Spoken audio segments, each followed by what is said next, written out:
तो इस ठंड के मौसम में आप ज़रूर ये गोंद के लड्डू बनाएँ, बहुत अच्छे और टेस्टी बनते हैं। हेल्दी तो वैसे तो है ही, लेकिन इस तरीके से बनाएँगे तो ये सबसे आसान तरीका मैंने बताया है आपको। तो चलिए सबसे पहले इंग्रेडिएंट देखते हैं। यहाँ पे 150 ग्राम मैंने सूखा नारियल लिया है, कद्दूकस किया हुआ।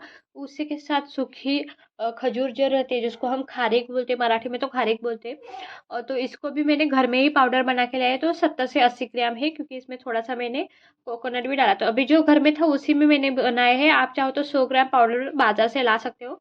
10 ग्राम मखाना बिल्कुल ऑप्शनल है। 2 चम्मच सफ़ेद तिल लिया है। 100 ग्राम यहाँ पे मैंने देसी घी लिया है। 2 से ग्राम गुड़ लिया है, उसको भी कद्दूकस करके लिया है। 1 चम्मच इलायची का पाउडर और 1 चम्मच सूंठ का पाउडर, यानी कि सूखे अदरक का पाउडर लिया है। उसी के साथ 1 बड़ा चम्मच खसखस लिए, जो कि 5 ग्राम है। और ये हालिम लिया है, जो कि कमर के लिए लेडीज़ को बहुत अच्छा रहता है, तो वो 20 ग्राम लिया है। उसी के साथ कुछ सूखे ड्राई फ्रूट्स लिए हैं। 10 ग्राम मुनक्के, 25 ग्राम काजू और 25 ग्राम बादाम लिया है। और जैसे कि गोंद के लड्डू है, तो गोंद थोड़ा ज़्यादा चाहिए, इसलिए गोंद मैंने 50 ग्राम लिया है। अब जो ड्राई फ्रूट्स है आप और भी ज़्यादा डाल सकते हो, लेकिन जो बेसिक जो सब जगह अवेलेबल होते हैं वो वाले ही मैंने यहाँ पे ले लिए हैं। आप चाहो तो बाकी के पिस्ता जो भी आपको चाहिए वो डाल सकते हो। तो सबसे पहले हम सूखे इंग्रेडिएंट जो है, सूखी चीज़ें जो हमें घी डाल के नहीं भूननी है, उसको पहले फ्राई कर लेंगे। तो सबसे पहले मैंने मखानों को अच्छे से फ्राई किया है, और इस तरीके से आपको दबा के चेक करना है। मैंने पहले ही बोल दिया है, मखाना बिल्कुल ऑप्शनल है, क्योंकि मेरे घर में था इसलिए मैंने डाल दिया है, नहीं तो कोई बात नहीं। अब खसखस को भी हमें अच्छे से रोस्ट करना है। अब खसखस और तिल है ना, उसको ज़्यादा टाइम नहीं लगता। अगर आपकी कढ़ाई बहुत गर्म है ना, तो आधा एक मिनट में ही वो अच्छे से फ्राई हो जाते हैं, तो उसको ज़्यादा टाइम नहीं लगता। इसी के साथ तिल को भी अच्छे से फ्राई कर लिया है। बहुत तड़तड़ होने के साथ इसको ऐसे घुमा के अच्छे से निकाल लेना है हमें। ज़्यादा उसको रोस्ट नहीं करना है, नहीं तो जल जाएंगे। उसी के साथ हम नारियल को भी ऐसे ही भून लेंगे। इसको हमें घी वगैरह डालने की ज़रूरत नहीं है। थोड़ा सा लालचर या रेडिश कलर आने के साथ इसको हम निकाल लेंगे।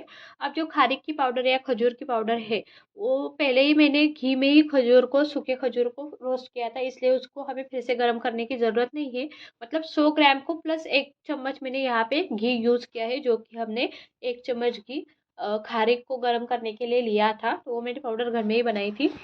तो 100 ग्राम प्लस 1 चम्मच ऐसे घी का मेजरमेंट आप ले सकते हो।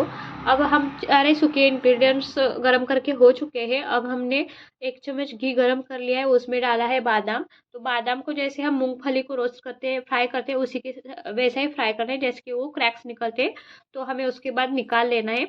उसी के साथ काजू को भी हमें अच्छे से फ्राई कर लेना है, तो वो भी निकाल लिया है। उसी के साथ हम बेदाने मुनक्के को भी डाल देंगे, वो भी अच्छे से फूल जाए, तो हमें उसको भी निकाल लेना है। अब जो हमने हालिम लिया था, उसको बचे हुए घी में हम अच्छे से उसको फ्राई कर लेंगे।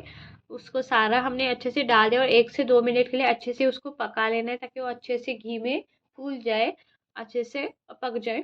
तो इसी तरीके से अब सारे घी के साथ ही मैंने निकाले। अब जो हम सारे इंग्रेडिएंट्स निकाल रहे हैं ना, वो किसी बड़े भगोने में या बड़े थाली में निकाल लेना, ताकि बाद में हमें अच्छे से उसको मिक्स कर सके। इसलिए अब मैंने यहाँ पे 2 चम्मच घी लिया है।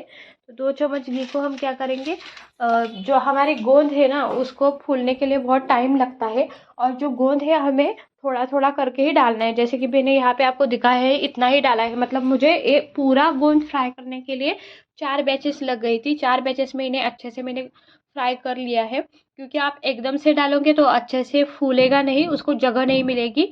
और अगर हाई फ्लेम पे पकाओगे तो बाहर से तो वो हो जाएगा, लेकिन अंदर से वो कड़क रहेगा। जो दोनों तरफ से ही हमें स्लो गैस पे एक तो पकाना है, और थोड़ा थोड़ा करके इसको फ्राई कर लेना है। इसी के साथ मैंने सारे के सारे गोंद जो है वो फ्राई कर लिया है। ये मेरा लास्ट वाला बैच है। अब इसको भी हमने निकाल लिया है। ये देखो, मैंने बड़ी सी परात ली है, उसी में निकाला है। अब सबसे पहले जो हमें पीसना है, वो गोंद को पीसना है, क्योंकि गोंद जो है ना, वो घी छोड़ता है बहुत, जो कि हमें लड्डू को टेक्सचर देने में बहुत हेल्प करेगा। तो इसलिए सबसे पहले हम गोंद को ही कर लेंगे, ताकि जो घी है वो मिक्सी को चिपक जाएगा। तो हम बाकी के जो इंग्रेडिएंट बाद में उससे में मिक्स कर लेंगे या बारीक कर लेंगे, तो उसके लिए जो घी है वो एब्सॉर्ब कर लेंगे। इसलिए सबसे पहले हमें गोंद को ही बारीक कर लेना है। आप अगर चाहो तो आप हाथ से भी गोंद को क्रश कर सकते हो। अब जो सूखा नारियल है ना, आप चाहो तो उसको बारीक करो या फिर ना करो, कोई बात नहीं, हाथ से भी आगे मसल दोगे तो भी वो अच्छे से बारीक हो जाएगा। लेकिन यहाँ पे मैंने बस 1 या 2 पल्स मोड पे ही इसको अच्छे से बारीक कर लिया है। अब सूखा नारियल भी हो चुका है, उसी के साथ हम डालेंगे ड्राई फ्रूट्स। अब मुनक्का छोड़ के बादाम और काजू को ही हम डालेंगे। अब इसमें और हमें कुछ इंग्रेडिएंट बारीक करने की ज़रूरत नहीं, इसको भी अच्छे से बारीक कर लिया है। जो हमारा हलीम है या फिर तिल है, तो उसको मैं बारीक नहीं कर रही हूँ। आप चाहो तो खसखस तिल को वगैरह बारीक कर सकते हो, लेकिन जो हम लड्डू खाते हैं ना, तो वो एक थोड़ा सा चबाते समय जो अच्छे से टेक्सचर आता है ना, वो बहुत बढ़िया लगता है, टेस्ट आती है वो। तो इसलिए मैंने उसको पीसा नहीं, हम इसको ऐसे ही छोड़ेंगे, खसखस हलीम और तिल को। अब जो मखाना है, जितना बारीक हो सकता है उसका बारीक पाउडर लिया है, बाकी का मैंने छोड़ दिया। अब इसको अच्छे से हाथ से मसल लेना है, ताकि जो घी है, सारे इंग्रेडिएंट्स है, वो अच्छे से मिक्स हो जाए, इसलिए। अब हमें बनाना है गुड़। तो गुड़ का हमें यहाँ पे देखिए पाक जो बनता है वो हमें नहीं बनाना है, तो हमें इसको सिर्फ मेल्ट करके लेना है। तो सबसे पहले मैंने यहाँ पे गुड़ डाला है, उसी में 1 या 2 चम्मच पानी डाल दिया है, ताकि गुड़ अच्छे से मेल्ट हो जाए। और जो हमारे लड्डू है ना, लास्ट तक हम बनाएंगे तो वो कड़क नहीं बनेंगे, बिल्कुल सॉफ्ट रहेंगे। आप कभी भी खाओ तो वो बिल्कुल सॉफ्ट ही रहेंगे, और बनाते समय भी हमें ज़्यादा परेशानी नहीं होगी। तो गुड़ को जो है, अगर छोटे छोटे दाने जैसा रह रहा है, तो आप चम्मच से उसको दबा दबा के अच्छे से मेल्ट करो। ये देखिए अच्छे से मेल्ट हो चुका है। अब जो सारा घी बचा था ना, वो सारा का सारा घी मैंने इसमें डाल दिया है, और स्लो गैस पे ही, मीडियम गैस पे ही आपको ये सब करना है। तो इसको अच्छे से मिक्स कर लेना है। इतना मिक्स करना है कि हमें सिर्फ एक उबाल इसमें लाना है, लेकिन वो अच्छी सी फूली फूली उबाल चाहिए। ये देखिए इस तरीके से।